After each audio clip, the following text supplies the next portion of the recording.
Bienvenidos familia, me escuchan, bienvenidos hermanos, bienvenidos a los que nos escuchan a través de las redes sociales. Comencemos con oración. Bendito amado Señor, te damos gracias Señor por tu Santo Espíritu Señor, porque sabemos que está en este lugar, está en cada uno de nosotros Señor, habita en cada uno de nosotros. Fue el regalo que nos dejaste, Señor. Padre, ese consejero que nos guía a toda justicia y a toda verdad, Señor. Que tu pueblo, Señor, que tu iglesia sea llena de tu Santo Espíritu, Señor. Para que podamos, Señor, obrar, Señor, y hacer tu voluntad, Señor. Que todo lo que hagamos sea por la guianza de tu Santo Espíritu, Señor. Y que en esta mañana que sea tu Espíritu Santo abriendo nuestro entendimiento, Señor. Abriendo nuestros ojos a tu verdad.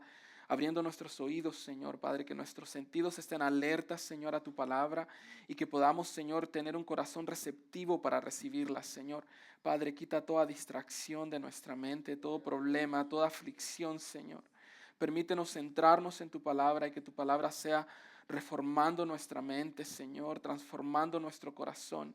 Que tu Espíritu Santo sea fluyendo dentro de nosotros, Señor, y que sea, Señor, manifestado a través de nuestra vida, de nuestras acciones, que el mundo pueda ver, Señor, tu poder en nosotros, que el mundo pueda verte a ti, Señor, reflejado en nosotros, que tu Espíritu Santo sea ese sello, Señor. Te lo pedimos y te lo rogamos, Señor, en el bendito nombre de tu amado Jesucristo. Amén. Pueden saludarse, hermanos.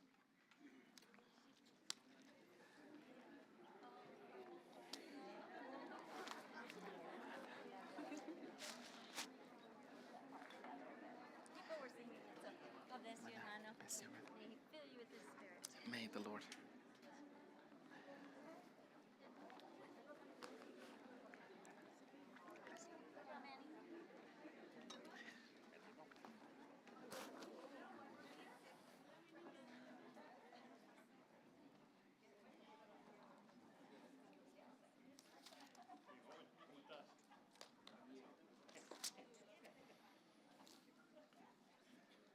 Amén.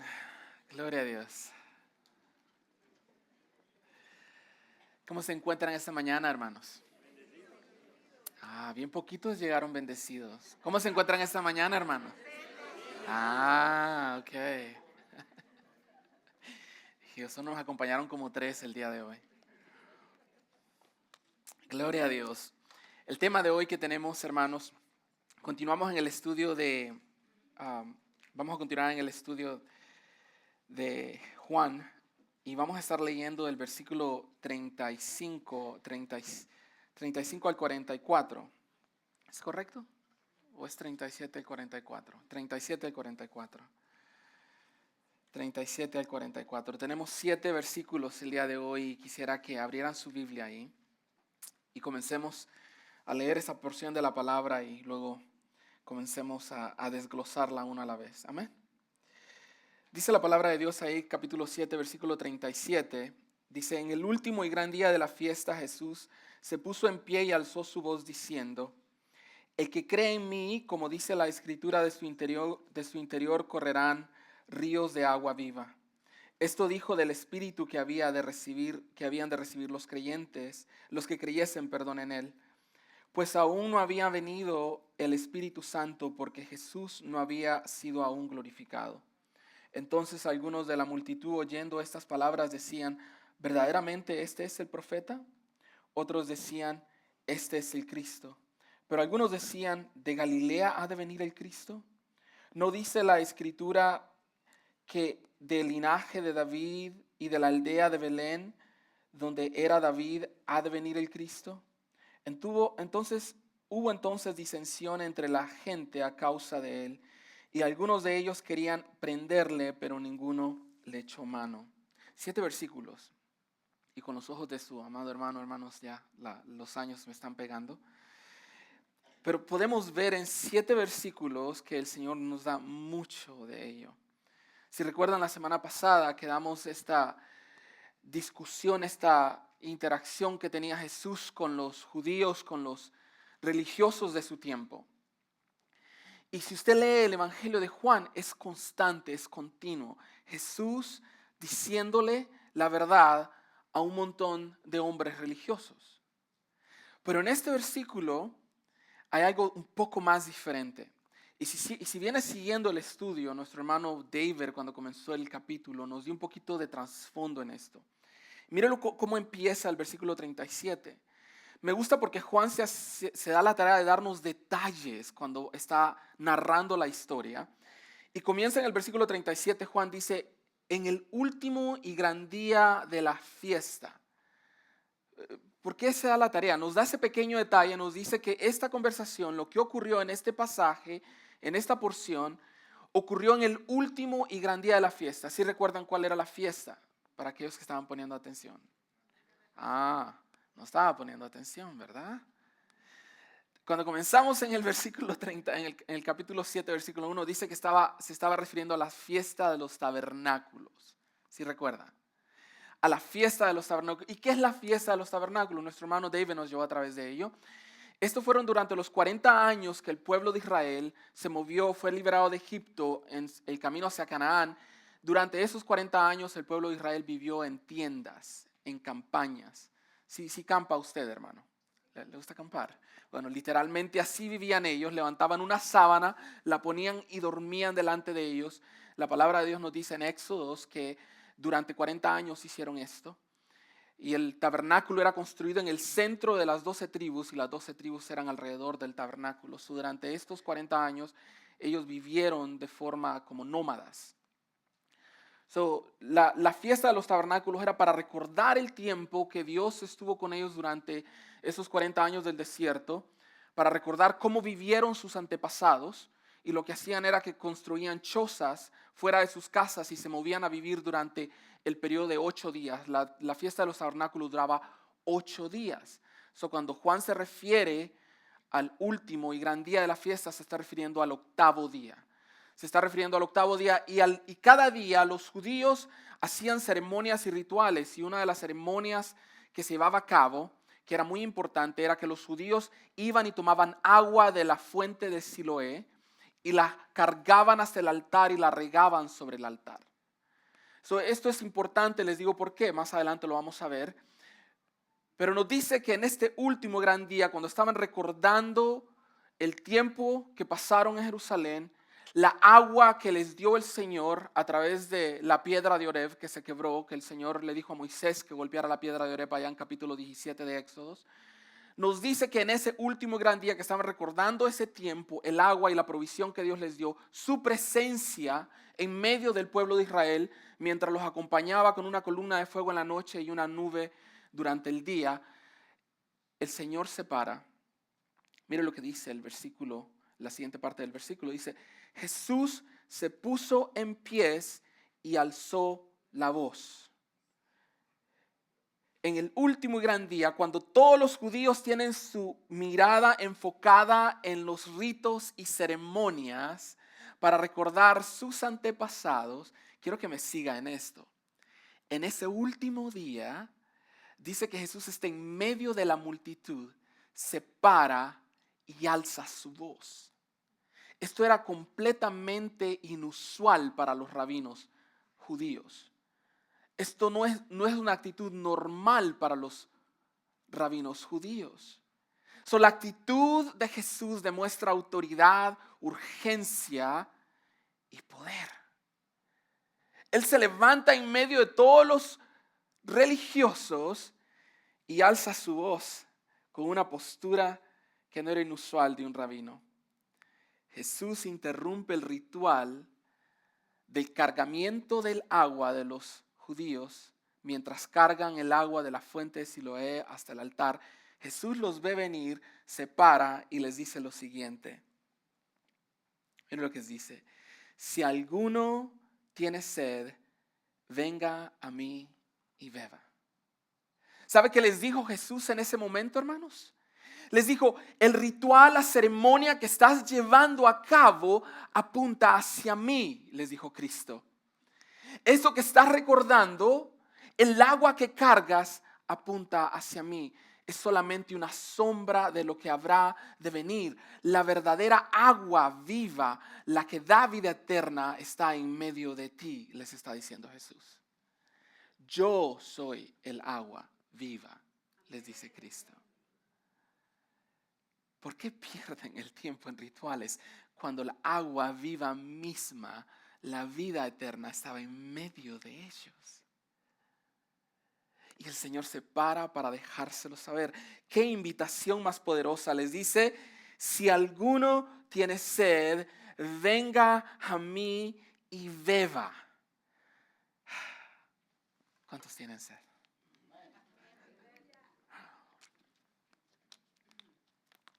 Si ve, la invitación tiene 3 componentes, hermanos. La primera parte es, la invitación es universal. La invitación de salvación se extendió a toda la humanidad.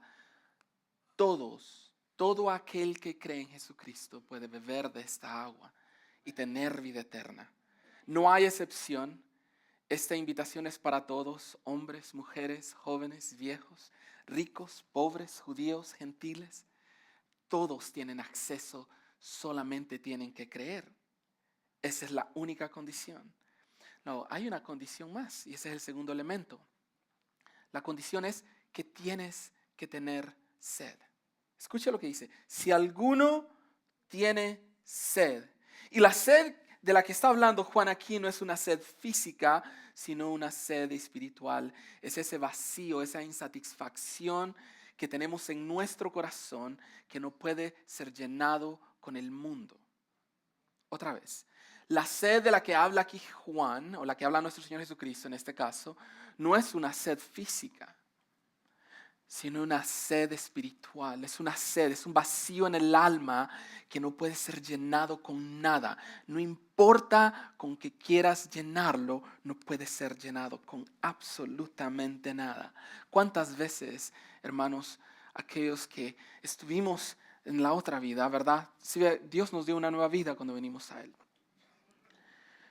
Pero déjeme decirle, voy a hablarle yo en mí, voy a poner mi vida como ejemplo. Cuando estaba en el mundo, cuando no conocía de este Cristo, trataba de llenar ese vacío con otras cosas. Quizás con el dinero, quizás con el éxito. Otros lo hacen con las drogas, con el alcohol, con el sexo, con la fama, con la aprobación. Si ve, las plataformas sociales le han dado al enemigo el lugar adecuado para que estas personas que no han llenado ese vacío en su alma traten de llenarlo a través de las plataformas sociales. Sí se ha dado cuenta que nuestra generación, la generación que está ahorita y la que viene por delante, roguémosle a Dios que sea transformada por el poder del Evangelio, viven en las redes sociales y continuamente están buscando la aprobación de otras personas mientras suben contenido. Si ve, el alma busca saciar esa necesidad que solo Cristo puede llenar. Los jóvenes están tratando de buscar aprobación en las redes sociales, cuando realmente lo que necesitan es de Cristo. Necesitan de Jesús. Todos tenemos sed de esa agua espiritual. Aún en Cristo. Aún en Cristo. Porque muchas veces podemos caer en la monotonía y nos volvemos rutinarios y nos olvidamos de una relación íntima y personal con nuestro Salvador. ¿Le ha pasado a usted, hermano? ¿O solo soy yo?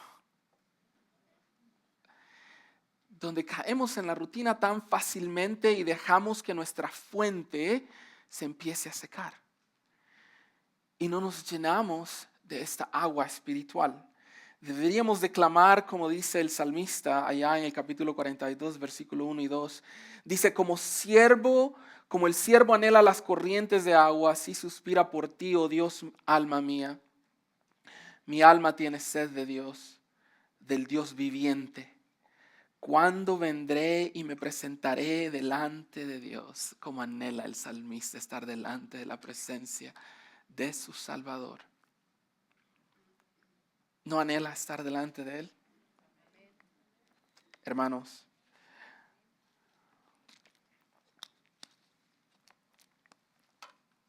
dice el Señor, si alguno tiene sed, venga a mí y beba. Si ve, requiere acción. La invitación es universal, la condición es si tienes sed y la acción es que vayamos a Él, que vayamos a Cristo y nos saciemos de Él. Si alguno tiene sed, venga a mí y beba. Venga a mí y beba. ¿Qué significa esto? Que tenemos que ir a Él, que Jesús no nos obliga, Él no nos manda a una religión, ni a una tradición, ni a un esfuerzo humano. Nos invita a una relación personal, plena y completa en Él. Él nos está llamando a Él. No a una iglesia o institución, nos está llamando a su persona, a Cristo. Dice, el que tenga sed o el que tiene sed, venga a mí y beba de mí. Nos dice allá en Mateo capítulo 11, versículo 28, dice, venga a mí todos los que están cansados y cargados, que yo los haré descansar. Tú y yo, hermano, estamos cargados de nuestras aflicciones, de nuestros problemas. El Señor dice, esa necesidad, esa aflicción que tienes, ese vacío en tu corazón solo puede ser llenado conmigo, satisfacido a través de mí, está diciendo Jesús. Usted y yo, hermanos, solamente somos sostenidos y llenos, satisfechos solamente en Cristo Jesús. En Él solamente. 800 años antes de que Él viniera, Isaías les dice esto: todos los que están sedientos vengan a las aguas del Rey. Esa misma invitación se dará en el futuro. Si ve, no solamente antes ni durante el tiempo de Cristo, sino después de Él y aún en un futuro. Fíjese que en Apocalipsis habla nuevamente de estas aguas, de esta sed, de esta necesidad que el humano tiene de querer llenar esa sed espiritual. Y allá en el capítulo 22, versículo 17, la segunda parte, dice esto: el que tiene sed venga, y el que desee que tome gratuitamente del agua de la vida. El agua es gratis, hermanos. La condición es que tengas sed. La acción es que tú tienes que venir a Él. Tienes que creer en Él. Tienes que creer en Él. Jesús no solo satisface nuestra sed, sino que se convierte en la fuente de nuestra satisfacción. Déjame repetirlo otra vez. Jesús no solamente satisface nuestra fe, pero se convierte en la fuente de nuestra satisfacción. Una vez que tienes a Cristo Jesús en tu corazón, no necesitas de nada más. Te conformas con lo que el Señor te da. Te contentas con lo que el Señor te ha dado. Es más, todo lo contrario ocurre. Si el Señor te ha bendecido, quieres dar. Y aun cuando tienes poco, quieres dar de lo poco que el Señor te ha dado. Porque esa fuente se vuelve viva dentro de ti. Se vuelve viva y ocurre una transformación cuando el Rey del universo habita en tu corazón. Una transformación que cambia tu forma de pensar, transforma tu corazón, renueva tu mente y ves todo lo ves diferente, con unos ojos diferentes. Ves con amor a aquel que mirabas con desprecio.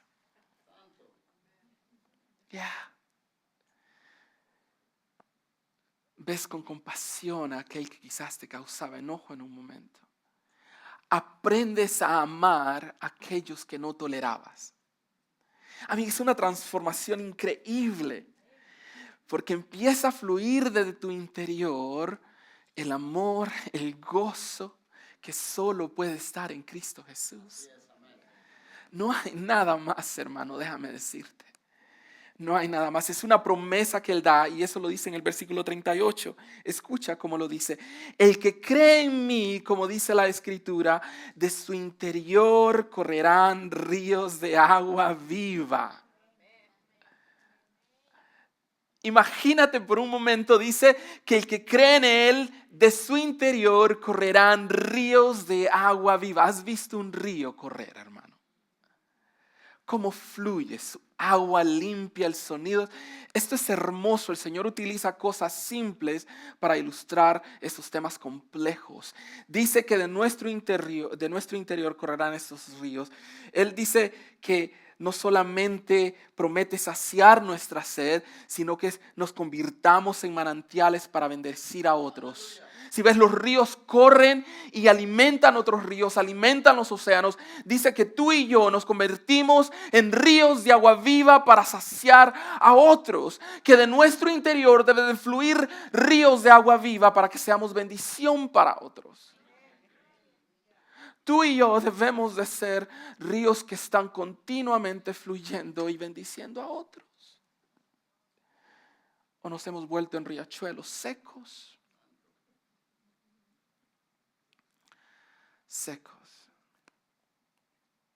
La mujer samaritana experimentó esto, ¿sí? ¿Te recuerdas la mujer samaritana en el capítulo 4? Esta mujer iba al mediodía durante el tiempo más caliente para no encontrarse con nadie porque tenía un vacío profundo en su corazón. Y se encontró con el agua viva mientras sacaba agua del pozo.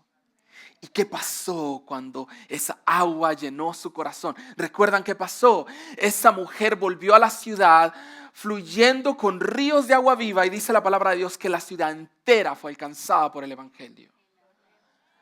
Eso es lo que hace un cristiano lleno de la agua viva de Dios. De la agua viva de Dios. Hermano, hermana, ¿qué sed estás tratando de saciar? ¿Qué sed estamos tratando de saciar? Ese vacío solo puede ser lleno por Cristo Jesús. Cual sea la sed que esté en tu corazón, cual sea el vacío que esté en tu corazón, ven a Cristo. Él te llenará. Si ves, Cristo no ofrece una gota de alivio temporal, sino que ofrece agua viva, vida y abundante, que abunde y rebose de tu interior para que otros puedan ser alcanzados por esa agua. Tú y yo somos manantiales de agua que debe fluir para bendecir a otros, para alcanzar a otros, para alcanzar a otros. Pero ¿cuál es esta agua? ¿Qué es esta agua que fluye de nuestro interior? Juan se da la tarea de darnos detalles. Es hermoso como escribe mi hermano Juan. Nos dice que esos ríos de agua viva que fluyen dentro de nosotros, se da la tarea de explicarnos qué son esos ríos, qué son esos manantiales. Mire lo que dice el versículo 39. Dice, esto dijo del Espíritu Santo que habían de recibir los que creyesen en Él. Dice que esos ríos de agua viva que habitan en nosotros, que fluyen de nuestro interior, es el Espíritu Santo. Escuche bien, dice que habrían de recibir los que creyesen en Él. Pues aún no había venido el Espíritu Santo porque Jesús no había sido aún glorificado. Recuerda, Juan está escribiendo en su tiempo. Está escribiendo en su tiempo y está diciendo de que no había sido derramado el poder del Espíritu Santo. Esto lo está diciendo Juan, está diciendo durante el tiempo de nuestro Jesús. Jesús no había sido crucificado, no había resucitado, ni tampoco había sido glorificado, como nos dice en el capítulo 1 de Hechos. So dice que es el Espíritu Santo que habría de venir. Jesús aclara que era el Espíritu Santo. Y nos dice más adelante en el capítulo 14, versículos 16 y 17, cuando le dice a sus discípulos que es necesario que Él parta para que el Consolador, el Espíritu Santo, venga. Mire lo que dice. Entonces yo rogaré al Padre y Él les dará otro Consolador para que esté con ustedes para siempre. Es decir, el Espíritu de verdad en quien el mundo no puede recibir porque ni lo ve ni lo conoce, pero ustedes sí lo conocen porque mora con ustedes y estará con ustedes. El Espíritu Santo habita en cada creyente, en cada hombre y mujer que ha puesto su confianza en Cristo Jesús, que le ha entregado su vida a Jesús, que ha creído en Él, que Él es Dios, el Rey del universo, el Hijo de Dios, crucificado en esa cruz por nuestros pecados, dice la palabra de Dios, que el Espíritu Santo habita en él. ¿Qué significa esto, hermanos? Que sin el Espíritu, el creyente está muerto, está sin poder, está sin impacto. Déjenme repetir esto otra vez. Un creyente sin el Espíritu Santo está muerto, está sin poder, está sin impacto. Si tú estás lleno del poder del Espíritu Santo, tu vida debe de tener impacto en los que te rodean. Tu vida debe de tener impacto en los que te rodean. Si los que te rodean no están siendo transformados por el poder del Evangelio, pregúntate, ¿estoy siendo lleno del poder del Espíritu Santo? ¿Es mi vida un manantial de agua que fluye para alcanzar a otros, para bendecir a otros? ¿Cómo estás viviendo tu vida? ¿Está tu vida siendo llena del poder del Espíritu Santo? Son aquellos que te conocen siendo impactados por tu testimonio, hermano. Debe de haber vida en nosotros. Si ves, el Espíritu nos da vida, nos dice su palabra. Esa vida debe ser reflejada en nuestro caminar, en nuestras palabras. Nos dice allá Romanos capítulo 8, versículo 11, dice, el Espíritu de Dios, quien levantó a Jesús de los muertos, vive en ustedes. Otra vez, el Espíritu de Dios que levantó a Jesús de entre los muertos vive en ustedes, y así como Dios levantó a Cristo Jesús de los muertos, Él dará vida a sus cuerpos mortales mediante el mismo Espíritu. Escucha bien, quien vive en ustedes. Vive en ustedes. No solamente nos da vida, sino que dice que nos santifica, y cuando nos santifica empieza a producir frutos de salvación en nuestra vida. ¿Y cuáles son esos frutos de salvación? Allá en Gálatas capítulo 5 versículo 22 y 23 dice esto: pero el fruto del Espíritu, ¿qué es? Amor, paz, bondad, fidelidad, mansedumbre, dominio propio. Dice, contra tales cosas no hay ley. Mira cómo comienza con amor. Nuestro fruto, el fruto de nuestra conversión a Cristo, debe ser el amor que tenemos para con nuestros hermanos y para aquellos que no han sido alcanzados por el poder del Evangelio. Amor debe ser la marca del cristiano. Amor debe ser el sello de estampa de Dios del cristiano. Debemos amar aun cuando no somos amados, aun cuando somos rechazados, cuando somos vituperados, atacados. Debemos amar como Cristo amó, como Cristo te amó a ti, me amó a mí, con nuestras faltas, con nuestros pecados. Si es un matrimonio sin Cristo, está en constante batalla. ¿Cuántos son casados? ¿Ok? Un matrimonio sin Cristo es una batalla constante. ¿Por qué? Porque cuando no estamos en Cristo no aprendemos a amar a nuestro cónyuge con compasión. ¿Ya? ¿Sí ves? Si no está Cristo habitando en nuestro corazón, todo lo que haga nos molesta. Pero cuando estamos en Cristo es diferente. Déjame decirte, hermano, es diferente, muy diferente. Si tú tienes a tu amado o a tu amada al lado, puedes darte cuenta de que puedes amarlo aún con sus faltas, con sus defectos. Yo soy bendecido de tener a mi esposa que me ama con todas mis faltas. Que el Señor le siga dando paciencia, amor y amor para mí, amén.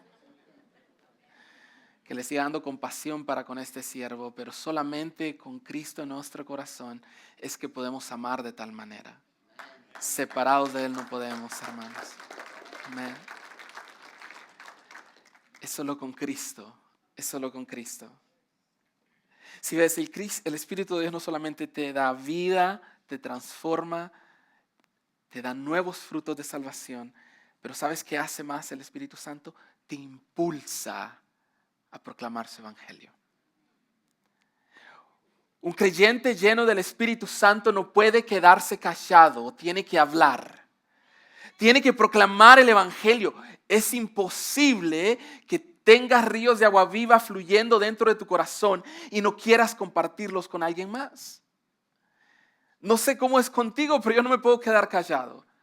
Donde Dios me dé la oportunidad, tengo que compartir su evangelio. Donde Él me dé la oportunidad. Porque si yo callo, dice la palabra de Dios, las piedras hablarán. Y yo quiero el privilegio de hablar. ¿Sí ves? Él me lo dio a mí, yo quiero tener ese privilegio, no que las piedras hablen por mí. Dice la palabra de Dios que el que esté lleno del Espíritu Santo debe proclamar el evangelio. Mira lo que dice ahí en Hechos 1:8, antes de que el Señor ascendiera a los cielos. Dice, recibirán poder cuando el Espíritu Santo venga sobre ustedes. Y escuche lo que dice, una vez que el Espíritu Santo se pose sobre el creyente. ¿Qué pasa? Dice, y serán mis testigos en Jerusalén, en toda Judea y Samaria y hasta todos los confines de la tierra. Cuando el Espíritu de Dios habita en el creyente tiene que predicar el evangelio de Jesús. Tiene que compartir las buenas nuevas. Debemos hacerlo, debe de fluir de nuestro corazón sin que sea forzado. Un creyente lleno del Espíritu Santo, hermanos, no solo se sacia, sino que bendice a su familia, a su iglesia y la comunidad que le rodea. Un creyente lleno del Espíritu Santo debe predicar el evangelio. ¿Estamos siendo como un pozo seco o como un manantial que fluye como ríos de agua viva? ¿Estamos compartiendo las buenas nuevas de Cristo o nos estamos secando en nuestra propia burbuja? ¿Estamos viviendo una vida llena del Espíritu Santo o estamos siendo estancados en una vida en la carne, en el mundo? ¿Dónde estamos? ¿Dónde estamos con Cristo? Si ves, el pueblo reaccionó a estas palabras de Jesús.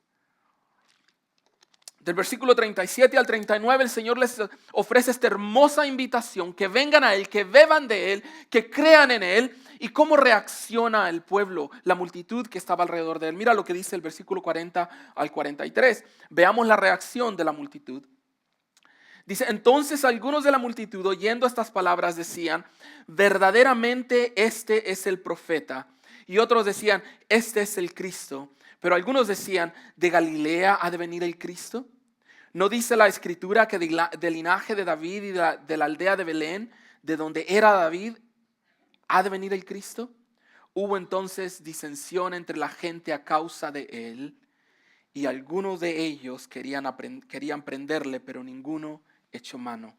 Si sigues conmigo este pasaje, hermano, mira, tenemos estos últimos versículos, estos últimos 4 versículos, tenemos 4 diferentes grupos en este. En el versículo 40 al 41 vemos los que creyeron en él. Mira lo que dice ahí, dice, y decían verdaderamente este es el profeta. Y la segunda parte del versículo 41, ahí la primera parte, perdón, del versículo 41, dice, ¿es este el Cristo? Este es el Cristo. Tenemos 2 grupos, el primer grupo que creyeron y luego tenemos el segundo grupo. Mira lo que dice en el segundo grupo, versículo 41 ahí mismo, la segunda parte del versículo 41. Pero algunos decían, ¿de Galilea ha de venir el Cristo? Aquí tenemos los que dudaban. El versículo 43 sigue expandiendo en esto, ¿verdad? Empieza la división en ellos. Ahí, mire, dice, versículo 42, perdón, dice que seguían dudando si ese era el Cristo. Dice, ¿no dice la Escritura que del linaje de David y la aldea de Belén, de donde era David, ha de venir el Cristo? Dice, ¿será este el Cristo? ¿Será este el Mesías? ¿Será este el enviado de Dios? Tenemos los primeros que creyeron, el segundo grupo que dudaba, y tenemos el tercer grupo ahí en el versículo 43 que se dividían. Mira lo que dice. Hubo entonces disensión entre la gente a causa de él. Esto se refiere a división. Había estaban argumentando entre ellos, había continua pelea de si este era el Cristo o no. Dice que hubo división en el pueblo después de sus palabras. Y el último grupo lo vemos en el versículo 44. Y este grupo es el que lo odiaba y que lo quería callar, el que no quería que siguiera hablando. Dice, y algunos de ellos querían prenderle, querían callar su voz, hermano. Y esto mismo ocurre hoy. Esto mismo ocurre hoy. El mundo está lleno de estos 4 grupos. Tenemos los que creen en Jesucristo, que ponen su confianza en Él, vienen y son transformados por el poder del Evangelio. Y están aquellos que dudan de Él, aún dentro de la iglesia. Atienden domingo a domingo, pero siguen preguntándose si este es realmente el Dios en el que ellos puedan creer. Si esto es lo que necesitan. Y luego encuentras a aquellos que se dividen dentro y fuera de la iglesia. Aquellos que ponen su mirada primeramente en las cosas superficiales que antes en las espirituales. Y luego tienes los que lo odian. Ese es el mundo. La palabra de Dios nos dice, nuestro Señor Jesucristo, que así como lo odiaron a Él, nos odiarán a nosotros. Que así como lo vituperaron, como lo persiguieron a Él y como eventualmente lo mataron, nos matarán a nosotros. Si ve, algunos creen y encuentran vida, mientras otros dudan y rechazan el regalo de salvación. Algunos odian su mensaje porque los confronta con su pecado. No pueden resistir el mensaje de Jesús. Si ve, pero todos tienen que reaccionar. Todos reaccionan. Unos creen, unos dudan, unos se dividen y otros lo odian. No puedes tomar una posición neutral con Cristo, hermanos. No. O crees en Él o lo odias. O crees en Él o lo rechazas. No hay un terreno neutro con Cristo. O lo recibes como tu Señor y Salvador, o lo rechazas y vas a una eternidad separado de Él. No hay un lugar neutro con Cristo. Mira lo que nos dice Él allá en Mateo capítulo 12, versículo 30. Dice, el que no está conmigo, a mí se opone. Este es Cristo hablando. El que no está conmigo, a mí se opone. Y el que no trabaja conmigo, en realidad trabaja contra mí. Si ves, el mensaje de salvación llega a nuestra vida día con día a través de su Hijo. Amados, la voz de Jesús sigue resonando hoy con la misma fuerza, con la misma intensidad. Si alguno tiene sed, venga a mí y beba. ¿Qué grupo estás tú, varón? Hermano, hermana. Esa sed que hay en tu corazón solo puede ser llena por Cristo. Solo Cristo puede llenar tu corazón. Estamos, no sé si estuviste tú en ese momento. Voy a, otra vez mi vida. Estoy poniendo todos mis trapos sucios afuera. Cuando estás en el mundo, piensas de esta manera, o quizás solo soy yo. Es que quiero arreglar mi vida antes de ir a la iglesia. ¿Se da cuenta? Es que no estoy bien ahorita. Quiero arreglar mi vida antes de ir con Dios. No soy digno de entrar a la iglesia. Déjame decirte, hermano, que no eres digno en este momento de entrar a la iglesia.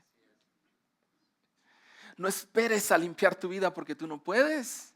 No, tú no puedes limpiar tu vida con tus propias fuerzas. Solo Cristo puede hacerlo. Solo Cristo puede transformar tu vida. Solo Cristo puede transformar tu corazón. No puedes cambiar tu vida por ti mismo. No esperes más. No esperes arreglar tu vida. Ven ahora, ven en este momento, en este día. Hoy es el día de salvación, dice su palabra. No esperes estar mejor. Ven con tu pecado, ven con tu vacío, ven con tus faltas, ven con todas tus flaquezas, que Cristo te transformará y hará de ti una nueva criatura, nos dicen Corintios. Te dará una nueva identidad y te pondrá con Él. Y dice la palabra de Dios que reinaremos con Él y seremos coherederos con Él. Ese es el Cristo al que adoramos, al Cristo al que alabamos. Amén. Solo tienes que poner tu confianza en Él. Así que si no conoces de Cristo en esta mañana, la invitación está abierta, que vengas a Jesús, que recibas a Cristo en tu corazón como tu Señor y Salvador, que vengas con tu vacío y le entregues todas esas faltas, todos tus pecados, y verás como Cristo los transformará y te dará una nueva vida que jamás pudiste haber imaginado. Jamás.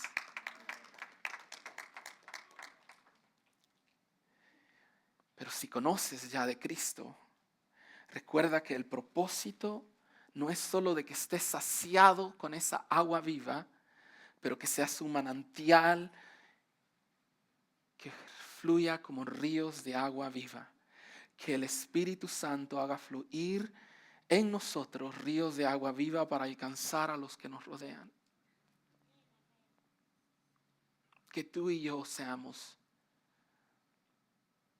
ríos de agua viva, llenos por el poder del Espíritu Santo, y que nuestra vida sea un testimonio vivo de su poder en nosotros.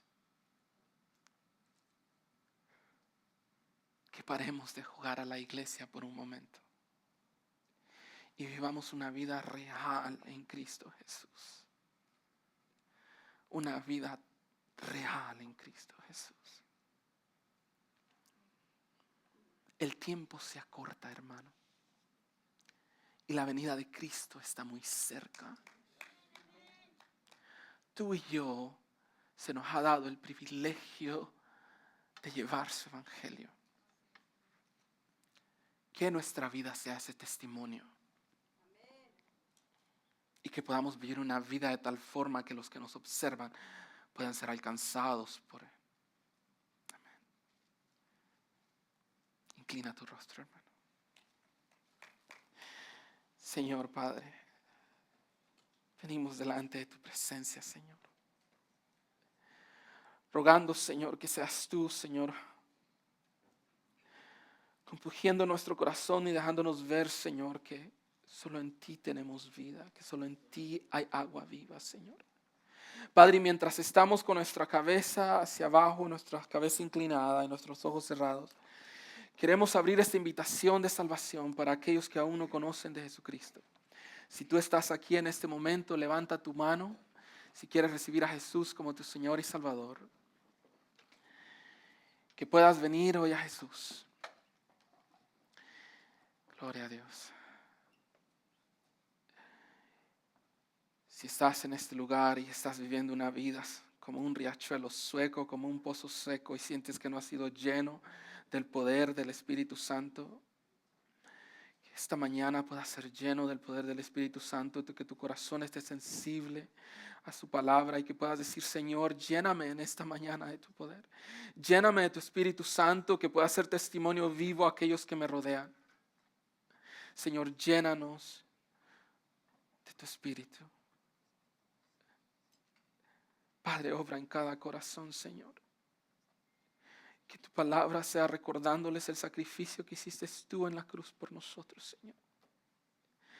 Padre, que nos has dejado a tu Consolador, nos has dejado, Señor, a tu Santo Espíritu, para que viva en nosotros, para que habite en nosotros, para que nos guíe, que seamos llenos de su poder, que su poder pueda ser manifestado a través de nuestra vida, a través de nuestras palabras, nuestras acciones, Señor.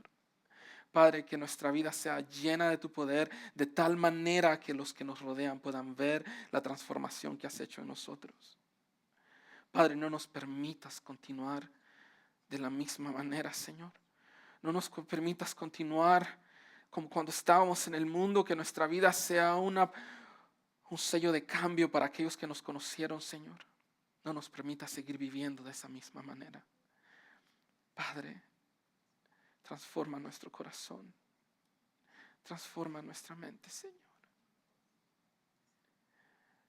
No permitas que salgamos de este lugar vacíos, secos,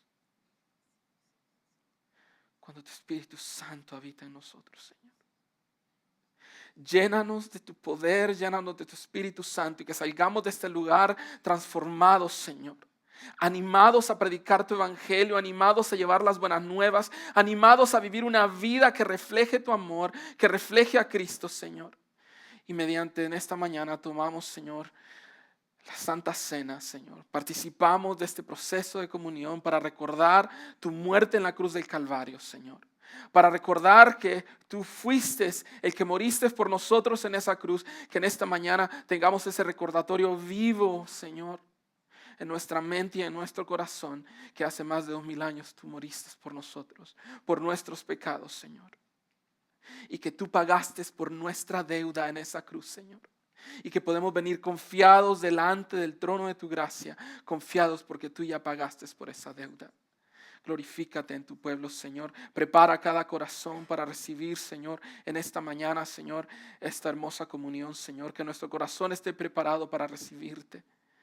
Que podamos, Señor, prepararnos, Señor, y recordar, Señor, lo maravilloso, lo amoroso, lo glorioso que eres, Señor.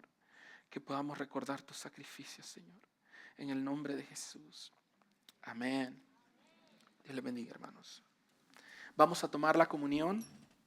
Así que mientras los hermanos reparten la comunión, nuestro